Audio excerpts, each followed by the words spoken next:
Hello, I'm Nikki and I'm Sew&Snip. Thank you for joining me again in my sewing space. And today is a Friday Sews. Now the hashtag Friday Sews is an idea by Jen from Today in Jen's Sewing Room to bring the sewing community together to catch up on what we've been doing in the last week. So, as you'll see, if you watched my last Friday Sews, you know I was making the Roscoe Blouse to wear with my trousers up to the knitting and stitching show. So as you can see, I've finished it. I've put it on today to show you, because although I did wear it to the knitting and stitching show, I didn't actually take a photo of just me in my outfit for the day. I've got photos with other people, which I'll come to in a minute, but yeah, so I've put it on today just for you to see, and I'm wearing it with my Sasha pants that I made the week before. So yeah, so this is the Roscoe blouse. So I thought I'd go a little bit through that today. I'm sorry if I'm a little bit croaky. Woken up with a start of a cold, I think, this morning. But this is the third Roscoe blouse I've made. So I'm going to have to put my glasses on. So this is by True Bias. So it's a dress and a blouse. So this is the view I've made. I really do want to make the dress as well, but just haven't got round to it yet. And obviously it's got the two different lengths. I'm thinking of making a version where instead of going for the longer length of the body, go for this and then put another tier on as well. A little bit like the Wilder gown, I think it is. I thought that would be quite nice to be longer, maybe in semi-sheer sort of fabric, so I can wear it with trousers and a vest top underneath. But yeah, that's future plans. So the Roscoe blouse. So as I said, from True Bias, they do it. It comes in a size 0 to 18. So not the most size inclusive. I don't know whether or not, I'll have a look to see if it's been updated at all. Which is a chest 32 inches up to 44 and a half. Now they give it a 2 out of 5 for difficulty. I would say it's a relatively easy make. It's quite quick, obviously, because I've made it a couple of times before. I can whip it up quite quickly because it's a raglan sleeve. So you've got the two sleeves and a front and back to cut out, and then there is a piece of binding around the neckline and the cuff, and then you make the two ties as well. So the only bit that's cut on the bias is the binding for the neck, but obviously you could use bias binding instead, ready-made bias binding. So I've bought my other two just to show you as well. This one is in a viscose chalet, I think it is. I'm not sure where that's from because I've made it ages ago, and this one is in a linen. Now this is one of the linens from Minerva, one of their exclusive ones, so I will put a link to this one on my notes. And obviously, as you can see, this is just black brodé anglaise, which I bought from a local shop. So going back to the make, sleeves are gathered into a small band. Sorry, this is worn so much, so it's looking a little bit tired now, but I love it so much. It's so comfortable to sort of throw on with a pair of jeans. So you gather the sleeve in, sew on the little band, and I always hand stitch it over on the inside. The neckline is the same. You gather in. What you do is you sew the front and back and sleeves together, and then gather it all in, put it on the band and attach the ties. The most complicated bit of the entire make is this V front. So you cut the front as one piece, and then you cut a little panel which goes in behind, and you stitch the V opening. Now I've found the trick to this. So you can see, then you just sort of fold it over. Now I've found the way, you You see it's a little bit worn on that edge there. It's just starting to fray. Don't know if you can see very well there or not. I'll try and take some pictures as well to put in. But I found the trick to doing these V's is to lower your stitch length down to about 1.5. Draw it on the facing, and when you go down one side, stop level with the centre point, but just to the one side of it, do 2 little stitches across and then sew back up the other side. So you've got that, it's not comes to an exact V, it comes to a sort of slightly U shape. And then you can snip into it. Now I find that's the way to get it the neatest. If you want me to do a little sort of tutorial, then please put in the notes and I'll do that for you to film it, because I'm sure I'll be making another one of these in the blouse, if not the dress. So yeah, I found that is the trick to it, is the small stitches and the stitch across at the bottom. I know some people say they do just 1 stitch across at the bottom, but I find the 2 gives you enough to work with. And usually then you can manipulate the fabric to turn it to the inside and press it to get a nice flat finish. So yeah, so that's the Roscoe blouse. As I said, it's a lovely shape because there's enough to tuck in, but it also looks, depending on the fabric, obviously that was quite drapey, you can leave it out and it's quite floaty. On the linen one and viscose one, I've just turned the hem and machined it. On the one I'm wearing, I actually didn't bother with that because it's broad anglace and you've got sort of the stitching on show. I did a rolled hem on my overlocker and left it like that, and it looks perfectly neat as far as I think. I don't know whether I can untuck and sort of show you, but it's not particularly noticeable, and it's not too bulky then when it's tucked in. So that's my Roscoe blouse. As I said, Roscoe blouse from True Bias. Now, as I was saying, this was the outfit I was wearing to go to Knitting and Stitching Show. I caught the train up last Friday evening with my husband. We went up for the weekend, stayed in a very quacky little hotel near King's Cross, the Roxy Townhouse, I think it was called. Lovely room down in the basement with a little kitchenette, but they left little gifts. There was a pot of jam from Fortnum and Mason's left there for us. They'd made cucumber sandwiches and put them out on a tray, and a couple of little packets of crisps and some drinks. And then in the morning, about 8:30, they brought a tea trolley to outside your door with a little pot of freshly made tea and fresh towels for the day. So yeah, very nice, very quirky. It was a bit strange you don't see any staff, because it's all done on you'll text the code to get into the hotel, which is also the code to get into your room. So yes, it was like everything appeared without me actually seeing any members of staff. But yeah, so that was quite a nice little touch to the weekend. So on Saturday morning, I caught the train from King's Cross up to Alexandra Palace, which is only about a 10-minute journey, and then walked up to the Ali Pali. I've never been to that area of London before, and I was amazed by the stunning views looking out over the city from there, and I could have quite happily gone for a wander around the grounds if the time had allowed, but I was eager to get in, so I managed to get there at about 9:45 in the morning, so it was still relatively quiet, which was fantastic because it meant that I could walk around the entire show just looking around, seeing what was on offer, having a chat to a few of the stall holders. Yeah, and it was really nice just sort of wandering.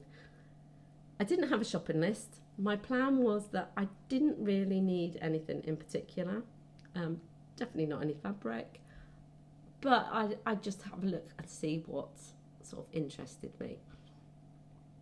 So then after having a quick wander around everywhere, I then sort of went back to stalls that I'd seen different bits and pieces. Now the first store I went back to was Stitch Fabrics, and I stood there having a lovely chat with Jenny, because she commented on my trousers. And this is the fabric I purchased from them. It's a printed linen. So it's got a nice weight to it. And I just absolutely adore the colours in this. Now I will look to see if they've got this on their website. It's the first time I've bought from Stitch Fabrics, so it was lovely to see the selection. They had some lovely things there that I could have bought a lot more, but because I was going on the train on the way home, I knew that I was going to have to be able to carry it. So yeah, so I bought 3 meters of that. And when I first bought it, because it just feels so lovely and smooth and drapey, but it's got a nice weight to it, I thought wide leg sort of palazzo style pants, which it's not normally the Suraga pants that I've made a few times, are about the widest trousers I've ever made, but I could see this in something a little bit more fitted at the top but going out wide, and maybe a little top to go with it if I could fit it in. But then as I walked around and saw different patterns on show, what I've already got, I wondered whether to make a Seasons of East summertime in New York, which actually I have got summer in New York. Now I've made this in a linen before and it feels lovely to wear. I love the sort of almost like kimono style sleeve on it. So now I'm thinking, even though I said I wasn't going to make any more dresses because I don't wear dresses very often, I am thinking that would be lovely in that. And it's something I think I could wear autumn as well as in the summer. So that's one thing I bought. Then of course, once you've bought one piece of fabric, well, with me anyway, then sort of it opens my eyes to all the other fabrics. So I thought, no, that's it, that's my fabric purchase for today. But then I went to the Rainbow Fabrics store. Now I went to their, they had 2 there. They had one where they were selling the remnants and one where they had more meters or rolls of fabric. So what drew me to the remnants store was the fact that they had a rail there of denim, and all pieces of denim were £10. Now in my plans for the autumn and what I wanted to sew, I said about I needed another jacket. I've made a couple of denim jackets. I've got the blue one that I made with my old jeans that I chopped up, so it's all different shades of blue, which is a bit big, but I still love to wear it because I put it over a jumper. And I've made one with a floral twill, which again, I love, but I find I'm limited to what I can wear it with. And it's a white background, so it's not really quite so suitable for this time of year. So I've been thinking of making a black denim jacket. So when I saw that these pieces were all £10 a piece, and I spotted this one, I thought, I'm going to have to be able to fit that in my case. Now it is quite a nice weight. I'm not sure what the weight would be described as, but it's not got any stretch in it. So it's a nice weight. It's a nice weave of black. It's a little bit creased because I have just washed it ready. But there is just over 2 meters here. So now I'm thinking, I might make a pair of jeans or a denim skirt to go with it as well. But yeah, so that was an absolute bargain. So I thought, I can't leave that behind. I'm going to have to be able to carry it. So when I had a look around the rest of their remnants there, as you'll have already seen this in the corner here, I just absolutely fell for this. It's sort of that oil sort of swirl look, isn't it? It's but all the colours are absolutely gorgeous in it. Now the piece was 3.5 meters in length, and it was £5 a meter. So I thought, well, yeah, I've got to have the whole 3.5 meters. I don't know. I think some people were sort of getting them cut as long as there was going to be a decent size left over. But yes, their aim was just to take the whole piece. But I thought, oh, that's absolutely gorgeous. But now I don't know what to make in it. I'm thinking a shirt, because I'll get more wear out of it. But then I can really see me wearing it on holiday. So yeah, I don't know. If you've got any ideas, let me know. But one of my thoughts is I've got a pattern. It's a Mimi G one, but it's ones that she did through her own website. I'm not sure what it's called. I'll have a look for it and let you know next time. But it's sort of the A-line shape, a bit like these tops, but it buttons up the front and it's got a high-low hem. So I've made one before, and a little stand-up collar. I've made one before, and it's nice. You can get away with wearing it as a dress because the front comes to just above knee. But it's quite nice to put on with a pair of crop jeans or normal jeans to wear over the top, open with a little vest top underneath. So yeah, while I'm sat here, that has come to mind that maybe it would be nice for that.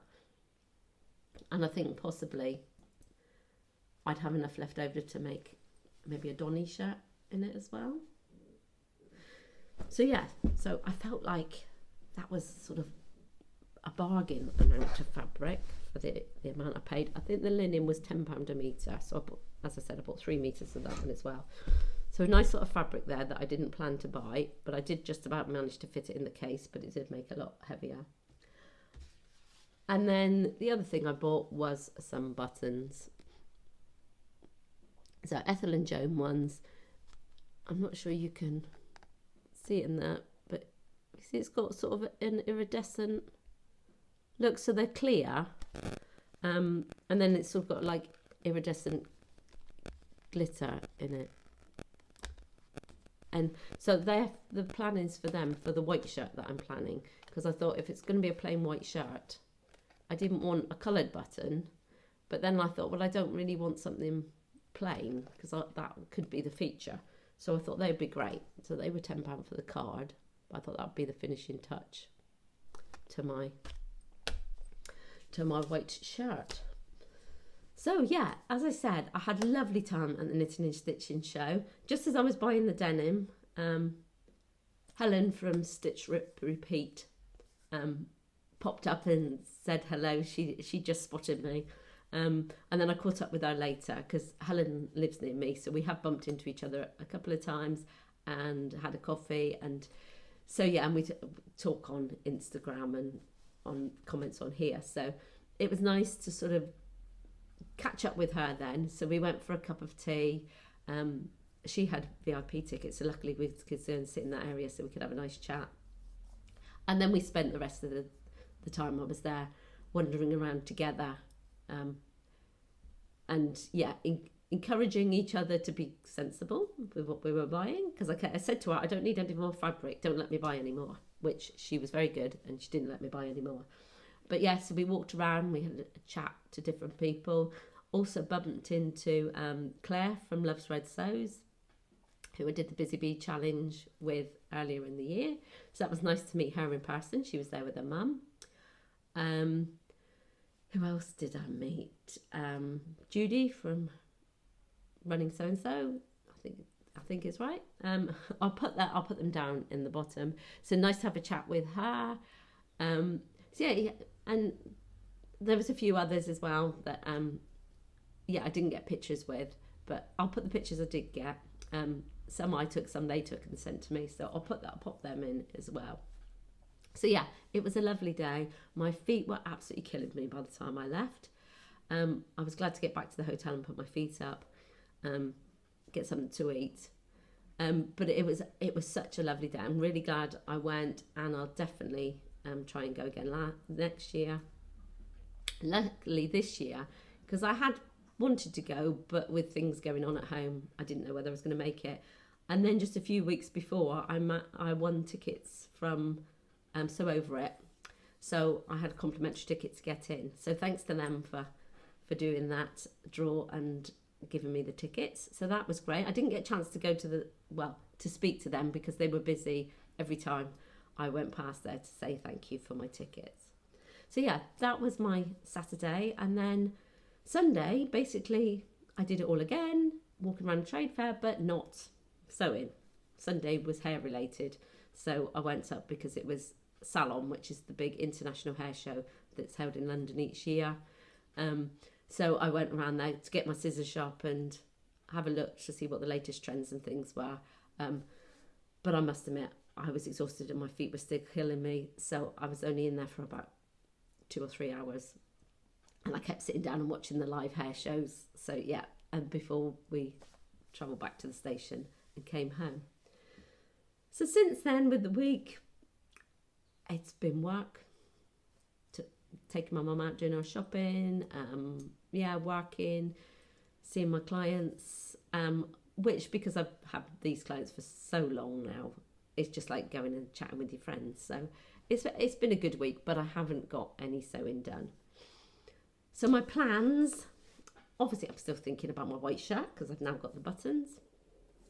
I have, because it turned cold last week, I did get out one of my fleecy fabrics that were in the cupboard with a plan to get that cut out and made up, but I haven't done it yet and it's gone mild again, so I may get round to that next week. But the main thing I'm doing next week, or hoping to, is Emma from Studio 77. She does these online bag making sessions where it's a week where you follow along. She does a live each day. It's all free. You just sign up via her Facebook page or by email. So you can go onto her Instagram page and I'll tag it at the bottom. And if I can find the link that she sent out to me, I will put that on as well. And you sign up for it and it's all free. And the pattern, you print it off. And each day she does an hour session, approximately an hour, live.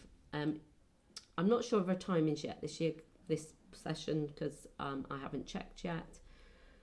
But Monday, so it's the 21st to the 25th of October. I'll try and put the detailed picture in here, but I'll also put it in the notes.